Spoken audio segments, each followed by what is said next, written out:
Vamos lá, minha gente, conversar um pouquinho sobre este Barcelona 3, Atlético de Madrid 1, de virada. O Barça venceu no Camp Nou pela 15ª rodada do Campeonato Espanhol nesta terça-feira, uma rodada muito relevante, né? Além desse jogo que era fundamental nas contas envolvendo o G4, ainda o Real Madrid tem uma partida dificílima em San Mamés contra o Atlético de Bilbao. E agora tem 4 pontos à frente o Barcelona. O Real Madrid vai ter que se virar para conseguir vencer o seu jogo. O empate já fica ruim a nível das contas da pontuação. E era uma vitória importante para o Barcelona, porque o Atlético de Madrid estava numa fase espetacular. E eu já digo o seguinte, e está numa fase boa.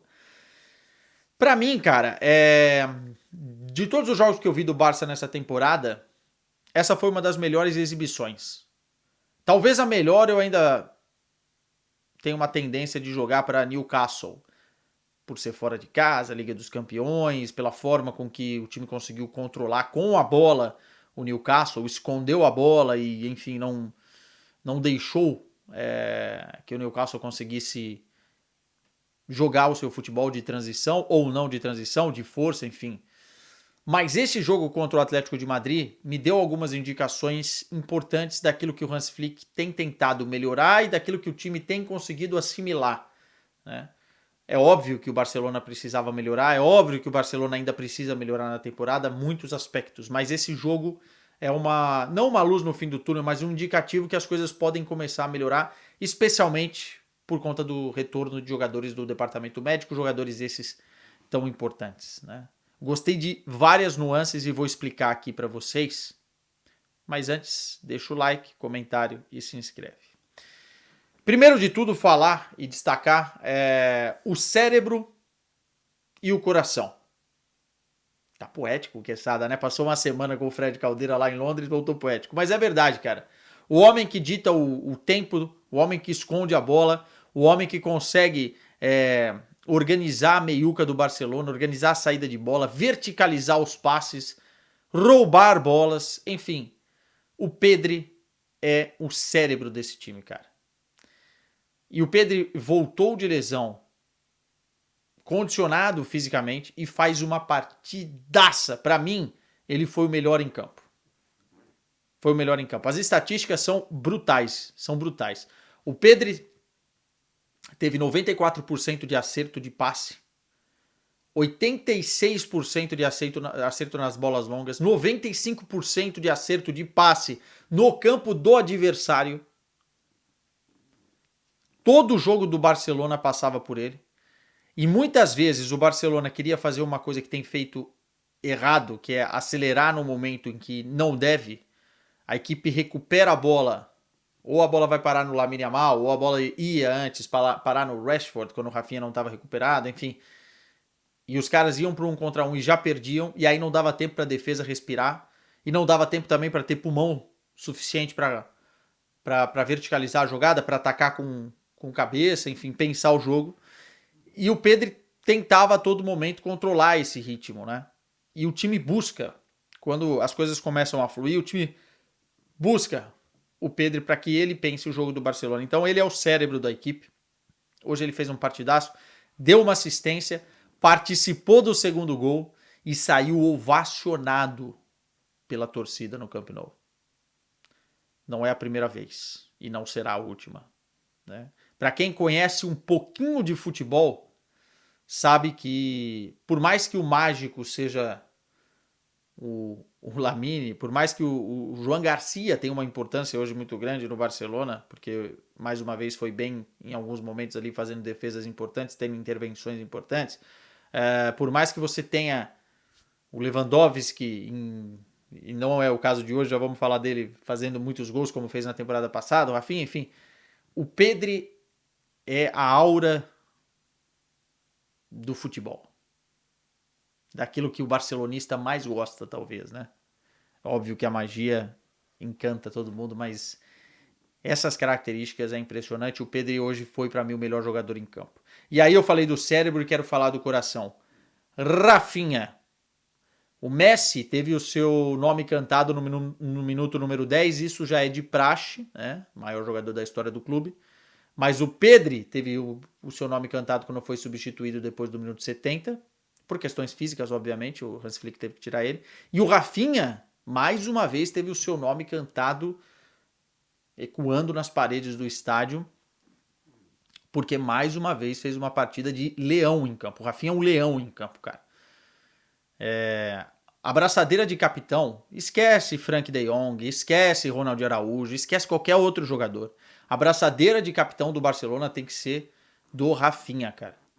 Porque ele tem uma capacidade de mexer com o estádio, de mexer com os seus companheiros, de ler exatamente o que o Hans Flick pede dessa equipe. E fora isso, é um jogador extremamente capacitado para decidir os jogos. Ele é decisivo, né? Em gols e assistências, em jogadas, em movimentações. Hoje, por exemplo, o gol que ele faz com um passe mágico do Pedro para empatar o jogo, verticalizando, quebrando linhas, é um gol em que ele está posicionado no lugar do Lamine Yamal, como um cara de beirada, ou um atacante pelo lado direito, né? Porque ele está mais centralizado, mas caiu para a direita, confundiu a marcação e recebeu esse passe disruptivo e aproveitou para empatar o jogo. Não tremeu. Aliás, o Barcelona respondeu muito bem ao gol que tomou, né?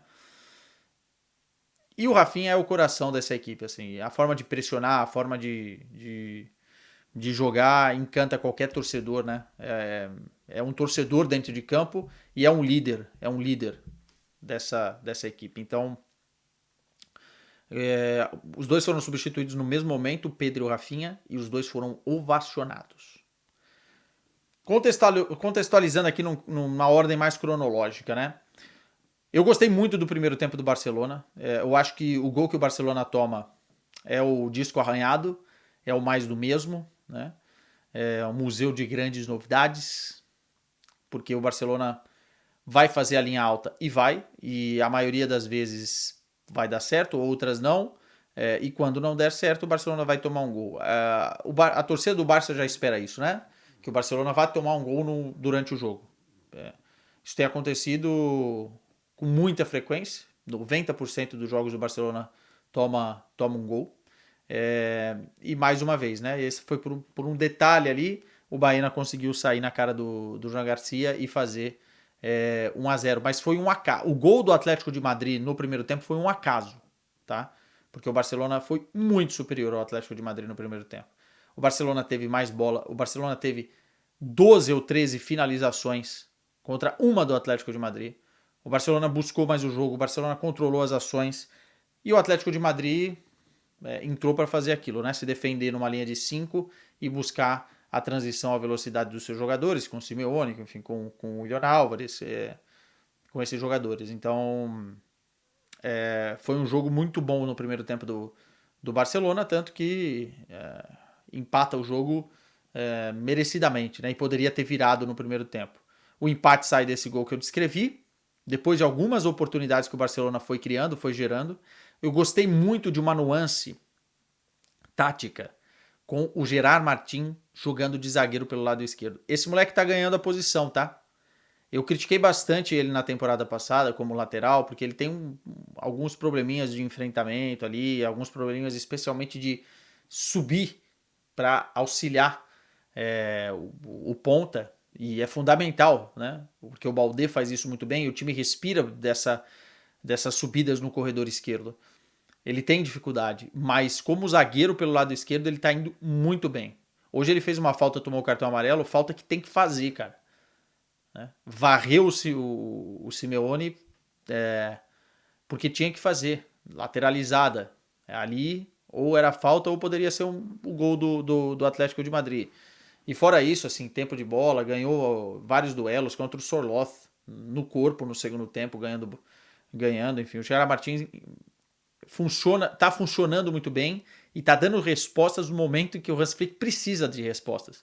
Porque é o momento em que o Ronald Araújo quebrou mentalmente, né, em que o Christensen não é uma opção tão confiável assim, tanto que ele tem entrado para jogar de volante ao lado do Eric Garcia, e que precisa de um zagueiro pelo lado esquerdo, né? Com a saída do Inigo Martinez, enfim, para fazer dupla com o Paco Barci. Mas a nuance que eu falei não é nem sobre a característica e a qualidade do Gerard Martin, e sim a questão de construção com 3 zagueiros, né? Ele libera o Baldé pelo lado esquerdo e o Baldé se torna quase um ponta, mas mais um homem de meio campo para criar superioridade no setor. Ele passa o Gerard Martin como zagueiro pelo lado esquerdo, o Pau Cubarsí, que tem uma qualidade de passe mais centralizado, e o Koundé para fazer essa linha de 3. Então, repertório. Lembra que a gente falava de repertório? E aí, outra nuance que eu gostei bastante é a movimentação do ataque. Porque o Lamine Yamal, parado na direita, recebendo bola, indo para cima, é muito mais fácil para a defesa adversária, para o sistema defensivo adversário, tentar anulá-lo com 2 ou 3 jogadores, do que um Lamine Yamal, que às vezes ataca corredor central, que às vezes cai pela esquerda. Hoje ele estava caindo pela esquerda, trocando de posição com o Rafinha. É que o Lewandowski é um cara mais estático, mas eu suponho, por exemplo, se fosse um Harry Kane, aí era loucura, porque ele iria abrir espaços para que outros jogadores infiltrassem. Então, assim, o Ferran é um cara mais móvel, pode fazer essa movimentação para confundir a defesa do Atlético de Madrid, que estava muito bem postada, que sabe se defender. É um time que não tomava gol há muito tempo, é um time que vinha de 7 vitórias consecutivas. E isso torna a vitória ainda maior. Quando eu falo que essa é uma das melhores exibições do Barcelona, tem também em conta o adversário que está do outro lado, né? E o Barcelona encontrou o seu gol de empate e depois teve nos pés do Lewandowski numa boa jogada do Dani Olmo. Parêntese aqui, o Dani Olmo fez um grande jogo hoje. Muito mais ligado, muito mais atento, indo pro drible curto, que ele é muito bom em espaço curto e sempre foi no RB Leipzig. Tava precisando de um jogo desse, talvez, o Dani Olmo. Saiu machucado com a questão do ombro ali na hora que fez o gol. Mas o Dani Olmo sofre o pênalti, o Lewandowski mete a bola na lua. Um questionamento que eu faço: quem é o batedor de pênalti do Barcelona nessa temporada? Será o Lamine Yamal? Como a gente teve algumas indicações no início da temporada? Ou é o Lewandowski, quando ele estiver em campo? Porque não é a primeira vez que ele perde e, cara, é bizarra a forma que ele perde, né? Então não pode um jogador do calibre dele perder o pênalti da forma que perdeu. Depois ele tem uma cabeçada que o Oblak faz mais a defesa do que propriamente ele perde o gol, mas é uma cabeçada que ele tá sozinho. E foi um jogo muito, muito, muito abaixo do Lewandowski, assim. Ele não acertava uma. Ele participa do gol do Dani Olmo, da virada no segundo tempo, mas mais na trombada do que na qualidade. E hoje ele fez uma partida muito ruim, tanto que foi substituído pelo Ferran no segundo tempo. Um dos piores jogos que eu já vi do Lewandowski com a camisa do Barcelona, não só pelo pênalti perdido, mas também pelo pênalti perdido. No gol do Dani Olmo, da virada, é mais uma vez uma jogada que nasce pela direita, mas que vai parar no Pedri, e o Pedri, cara, sem medo nenhum, dá o passe vertical, encontrando o Dani Olmo, a jogada segue e sai, e o Dani Olmo gira muito bem para fazer. Ele nem olha pro gol, né? Ele gira, bate de primeira para fazer o 2-1. Depois das mudanças, é verdade que o Atlético de Madrid ganhou terreno, ganhou o campo. E foi arriscado o que o Hans Flick fez, mas eu entendo que é uma questão médica, né? Ele tinha que tirar o Rafinha, ele tinha que tirar o Pedro, ele tinha que tirar alguns jogadores e tentar segurar o resultado. Colocar o Rashford, colocar o Ferran para ter mais capacidade de pegar o Atlético de Madrid na velocidade, né? Na transição, no contra-ataque. Mas é um risco, né? O lance talvez mais perigoso foi do Almada, que ele tenta driblar todo mundo para fazer o gol, acaba perdendo o gol, mas o Barcelona correu o risco ali de tomar o gol de empate, e aí ia ficar uma situação bem complicada num jogo em que não era tão complicado assim, né? Pelo que o time fez. E aí depois o gol sai do Ferran no apagar das luzes. O Rashford ainda tem uma outra oportunidade. O João Garcia também vai bem em algumas oportunidades da equipe do Atlético de Madrid. Ressaltando, é uma vitória grande, tá? É uma vitória grande porque coloca o Barcelona com 37 pontos contra 36 do Real Madrid. Faz o Barcelona vencer finalmente um jogo grande. Não venceu o Real Madrid, não venceu o Chelsea, não venceu o Paris Saint-Germain. Precisava de uma vitória dessa nessa temporada para conseguir, diante de um adversário difícil, mostrar que recuperando os jogadores que estão no departamento médico, o Barcelona tem muita capacidade de competição. Veremos. É isso, meus caros. Vamos ver o que acontece no jogo contra o Real Madrid amanhã.